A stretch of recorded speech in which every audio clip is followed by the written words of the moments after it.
The Democrats' biggest nightmare just happened. Joe Biden admitted he was sleepy.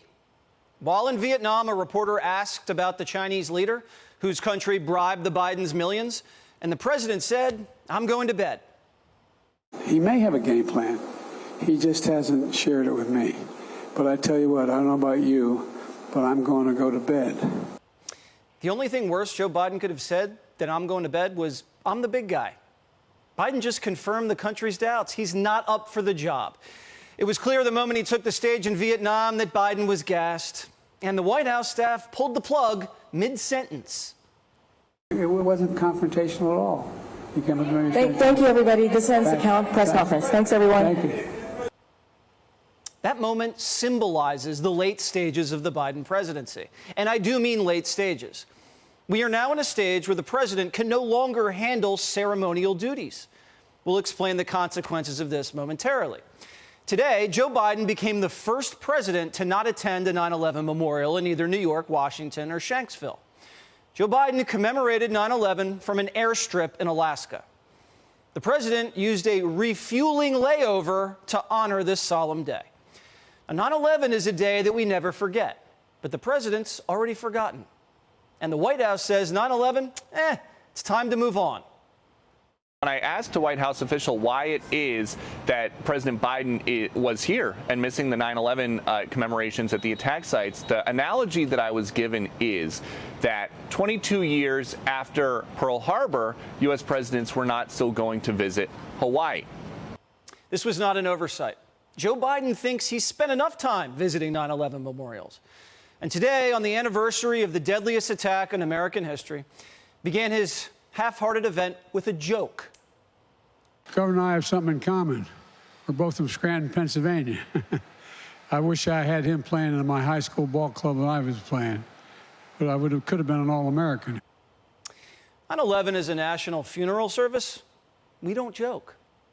But Biden continued his tradition of making every tragedy about himself. He lied and claimed he went to Ground Zero the day after the attacks. Ground Zero in New York. And I remember standing there the next day and looking at the building. I felt like I was looking through the gates of hell. It looked so devastating. We checked. Joe Biden was giving a speech on the Senate floor on September 12th. Joe Biden didn't beat Bush to the smoking rubble. He visited a week later. So the president cracked jokes and lied in Alaska on 9/11 after telling the world he needed to go to bed.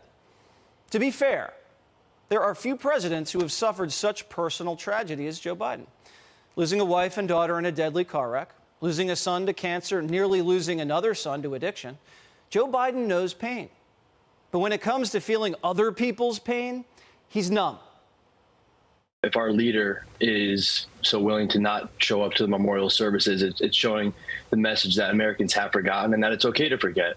Unfortunately for myself and for all the other families and those joined with us this morning, we have no way of forgetting. This is something that forever changed our lives, and this is something that we're going to live with forever, even if the rest of the country can let this be a day that they do forget. This grief has been rippling above the surface. Joe Biden checked his watch while families wept as their son's flag-draped coffins returned to our soil. When Hawaiians lost their homes and couldn't find their loved ones, Biden said his cat almost died from a small kitchen fire. When East Palestinians got toxic train wrecked, Joe Biden was AWOL and sent Mayor Pete in a hard hat instead. They say half of life is just showing up. Well, now the president shows up half the time, and when he does, he leaves halfway through. Last week, Joe Biden walked out of the room in the middle of a Medal of Honor ceremony. Binder said it was to stop the spread, but we really know what's going on. Joe Biden needs to go to bed after spending the entire summer on vacation. He skips dinners at summits and calls brunch lids in the White House. We are staring at a diminished presidency. The commander-in-chief is using the short stairs to board Air Force One. We, of course, empathize with an 80-year-old leader and understand that accommodations need to be made. But announcing it's bedtime and dashing out of ceremonies proves we've reached a breaking point. Joe Biden can no longer execute the duties of the presidency. Everyone in Washington's talking about it. Joe Biden is no longer performing up to already low expectations. Senator John Tester told The Hill, quote, "You got to be concerned about those poll numbers. There's just no enthusiasm. Richard Blumenthal says, quote, there's work to be done, stronger messaging, more aggressive campaigning. Democrats are wetting the bed. This whole bedwetting that we're seeing right now amongst Democrats is really happening. And yes, it they is. make that joke themselves in terms of bedwetting. I mean, the age issue, the economy. There was some polling this week that we also saw that showed a lot of voters, a significant amount of voters, think that, Biden might have been part of or knew about what was going on with Hunter Biden making all this money from foreign companies when he was vice president. So that doesn't bode well for him either. The end of September will tell us if Biden remains in the race. That's when fundraising numbers are posted. And right now, Biden's fundraising numbers are rumored to be staggeringly low. Big donors are still on the sidelines, and small donors are nearly non-existent. Democrats are faced with a conundrum. How do you run a Biden presidential campaign without COVID? The new Biden plan to juice donors, you're told, you ready, is to demonize Trump. Like the hoaxes in the indictments aren't enough. Democrats are planning a Stop Trump summit this fall in Manhattan. Attendees include Robert De Niro, Kellyanne Conway's husband, Al Sharpton.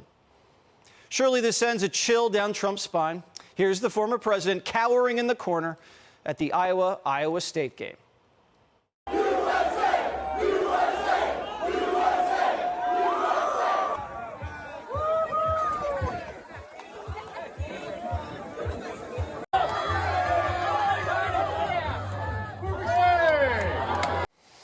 Throwing spirals, flipping burgers, crashing a fraternity house, and leading Joe Biden in the last two polls. The media smells another upset and are begging for the next generation of Democrats to be bold. Your political hero is Bobby Kennedy. Yeah. Yeah. Bobby, what would Bobby do? Bobby ran. Bobby ran. Yeah. He did it.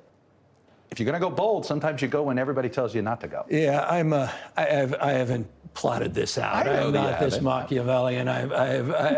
That said, I'm all in with President Biden. Here's why. He's not measuring the drapes anymore. Gavin has a new calculation.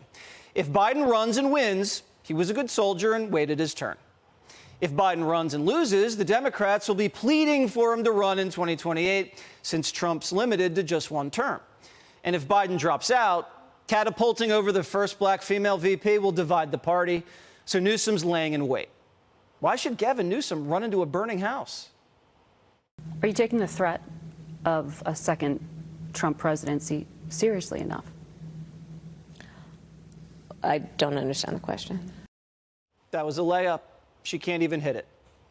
Today, just like she did in Indonesia, she came off the bench and took Biden's place in New York's 9/11 ceremony. And apparently, this was too much to ask. The vice president was smiling and laughing in Lower Manhattan. These are not serious people. They can't read the room or the writing on the wall. Kamala Harris celebrated the anniversary of hip-hop at the vice presidential residence, the place surrounded by migrants, and enjoyed herself, and so did her husband.